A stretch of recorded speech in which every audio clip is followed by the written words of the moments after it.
your buddy. Hey there, I'm Iris. Welcome back to AshyMuted, the show about the Chow Garden. I'm gonna talk about something barely related to the Chow Garden now. Sonic Rumble Party.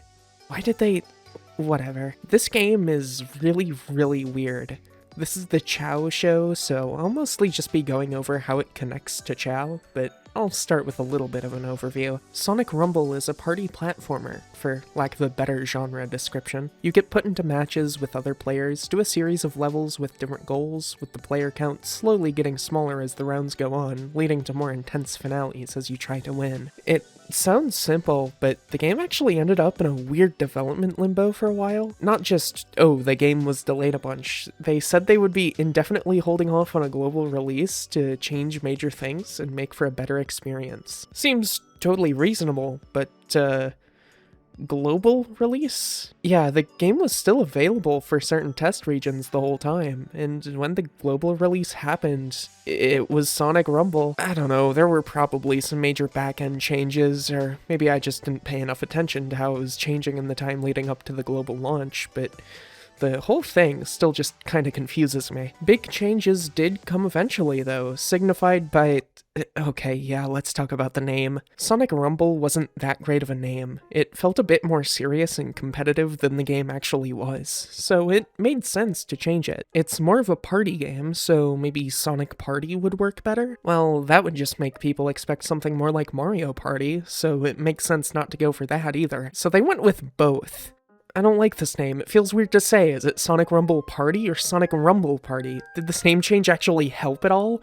Why am I caught up on this? Sonic Rumble Party is a multiplayer game, so in order to give characters some individuality, there are a ton of characters, skins, and buddies. I mean, these aren't just here for player individuality, but we'll get to that. Anyway, hey, we made it to the subject of the video! Buddies appear alongside your character and are basically anything that can't really be playable, including Chow. I really like the concept of a Chow just tagging along with you during gameplay. It's just cute. I like when things are cute. There's no Chow Garden or any kind of raising aspect to this. Each Chow is standalone, but there are a bunch of new and unique looks here. We've now gotten to the point where I don't think I can continue without talking about the worst part of this game. It's a free-to-play mobile game, so there are a bunch of microtransactions. Well, I say microtransactions, but fuck. There are so many different things the game will push you to want to buy, and the prices are so high they would be funny if they weren't so evil. Seasonal passes, shorter event passes of the same price where multiple can be active at once, and the item shop.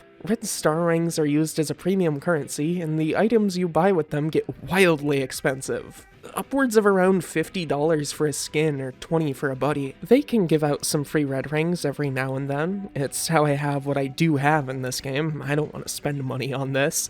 But overall, a lot of good designs are locked behind some truly awful corporate greed. Some of the worst I've seen in this medium. I don't like Sonic Rumble Party. When I first got into it, I played it a bunch, hoping to see the stuff I didn't like improve and make it easier to appreciate what I do like. That just never happened though, and I stopped playing it completely until it was time to finally put more work into this episode.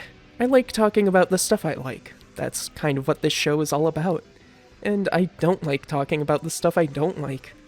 As I fully came to the realization that I actively dislike this game, this episode became really hard to work on, and it's going to be a long time before I make anything focused on something I don't like. I don't want this episode to be completely bleak, so let's look at some neat Chow designs and then move forward to something better. I really like that there are new variations of character Chow, like with the Excalibur Sonic Chow or Idle Shadow Chow. It's really nice to see attention brought to more specific types rather than just, here's a hero Chow, a dark Chow, and a bunch of colors for the neutral Chow. There you go, that's what you get, which is all that Chow representation felt like for a while there. It really does seem like more attention is being put on the Chow than ever, even if it's just a vehicle for corporate greed in this case. I wanted to bring up some other types, but they're not in the menu. Like, I could have sworn there was a Jingle Bell Amy Chow as part of an event back when I was actively playing the game, and I was gonna bring up how cool it is that such an elusive type got a variant, but it's just not there. I don't know if the buddies you don't own just aren't all shown to you, or if they removed a bunch or something, but either way, I couldn't get footage of most of the chow I was actually wanting to talk about. Awesome. What an episode. Wait, how's Malachite doing? Good, they still haven't reincarnated yet. I have time to talk about something I actually like next. No, I'm not gonna talk about Speed Simulator, it's the same thing.